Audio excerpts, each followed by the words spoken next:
Okay, let's unpack this. Making money from home. Mm-hmm. It's definitely a big one these days. Yeah, feels like it's moved from, a niche thing to something millions are looking at. Absolutely. And we got our hands on this incredible source.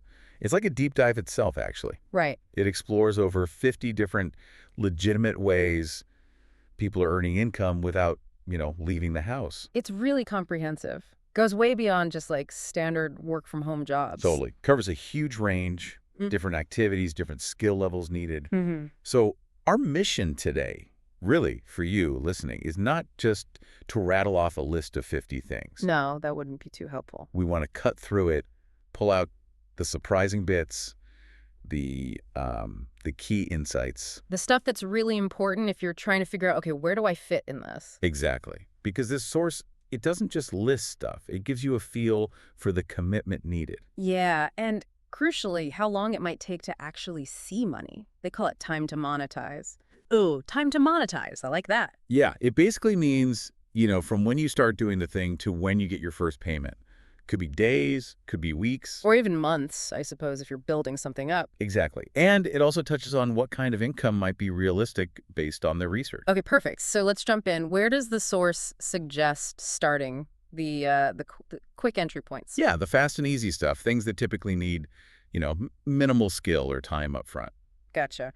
Often described as ways to earn, like spare cash, not replace a salary. Precisely. Good for supplementing income. Okay. So online surveys and apps come up first. They do. They're often the quickest way to potentially see some money, however small. The source mentions Swagbucks. Says you could make, what, around $90 a month just watching videos? Yeah, and they apparently offer a quick $5 sign-up bonus, too. Okay. And Pinecone Research pays about $3 per survey. Mm-hmm. And Survey Junkie is mentioned for having a low disqualification rate, which is, a big frustration with surveys usually. Oh, definitely. Getting kicked out halfway through is the worst. And then for something really passive, like truly passive, there's the Nielsen app. Right. That one pays you, what, $50 a year just for having it on your device? Yeah, it just runs in the background. And user interviews is another interesting one. Why is that? Well, it offers potentially much higher payouts, like up to $200 for doing research studies. $200 for one study. Wow. Yeah, and they work with big companies, apparently. Spotify, Adobe, folks like that. Okay, but the source is clear, right? But- Surveys, these apps, it's side money. Absolutely. Very clear. Not a path to a full-time income. They estimate maybe up to $300 a month if you put in real time. Right. So manage expectations. And that leads us to something, maybe the most critical point the source makes, especially here. Which is? Be so careful about scams. Yes. Crucial. The source hammers this point home. Anything that sounds too good to be true. Like earning insane amounts of money in a very short time. Exactly. They say flat out, those promises are never real. Always, always do your research before giving any info or time. So important. And it makes sense they'd highlight it for these easier looking options. Definitely fertile ground for scams. Okay, so beyond surveys, microtasks are mentioned. Small online jobs, typing, data tagging, places like Amazon Mechanical Turk, Clickworker. Pay isn't huge there either, right? No. $50 a month maybe? Yeah, and it's listed as slow to monetize, so it takes a while to even get that. Got it. What about raters? That sounds interesting. It is. These are people evaluating like search results or social media feeds. Okay. Pays better, around $12, $15 an hour in the US, and the source says it's fast to monetize. Okay, faster payout. Companies like Appen, Lionbridge hire for that. That's what the source lists, yeah. Then there's product testing. Bunch of free stuff, maybe some cash. Sometimes, but again, listed as slow to monetize overall. What really jumped out at me was earning from things you might do anyway. Oh, like what? Well, searching the web with Swagbucks again, playing games on Misplay or Inbox Dollars, even listening to music. Sites like Slice the Pie, Music X-Ray, getting paid to listen to tunes. Haha, yeah, it sounds almost too easy, doesn't it? But it shows how companies want feedback, want data on everyday stuff. Right. Turns your habits into tiny income streams. Exactly. The insight is figuring out where your habits meet their data needs. And then there are quick service gigs, pet sitting via Rover. Yep. Potential for like $1,000 a month part-time and fast to monetize. Babysitting too, classic, average $28 an hour, also fast. Using care.com or just freelancing locally, also fast. The source also throws in grocery shopping. like Shipt or Instacart. Right, $10, $25 an hour, fast monetize. And food delivery, Postmates, Uber Eats, also fast. Those involve leaving the house, obviously. Yeah, they include them, I think, because of the flexible sort of remote adjacent structure. You're your own boss setting hours. Makes sense. Okay, so let's shift gears a bit, moving up from those quick, maybe lower-paying options. Right, into what the source calls skill-based and service-oriented roles. These usually need a bit more commitment, maybe media monetization time. Generally, yes. You're leveraging or maybe even building a specific skill here, offering a more specialized service remotely. Okay, like language and tech skills seem big. Proofreading. Yeah, average salary around $52K a year or $25, $50 an hour freelance, listed as medium to monetize. Translation too.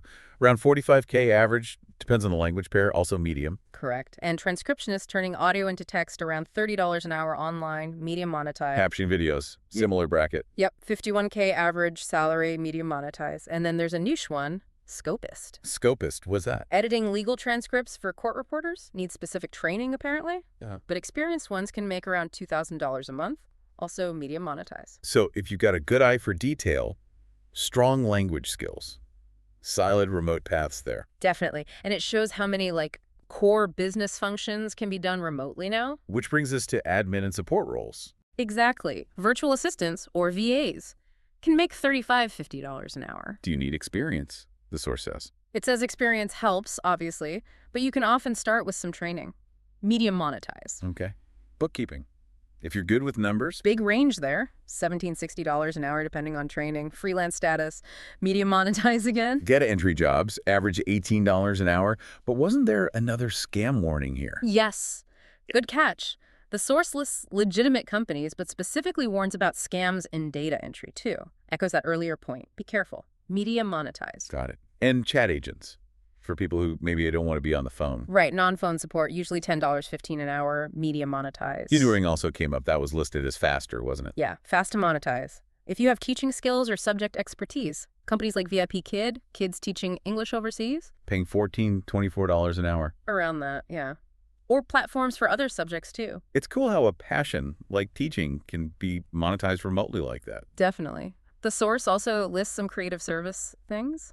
Online stylist. Yeah, like Stitch Fix. Average $22 an hour, medium monetize. And being a moderator for online forums or communities, $15.43 an hour average, medium monetize. So managing online discussions needs good communication skills, I bet. Blend of skill on those soft skills, yeah. Organization, communication. Okay, let's pivot again. The force gets into some really less conventional ideas, too. Yeah, using assets you already have or maybe niche interests.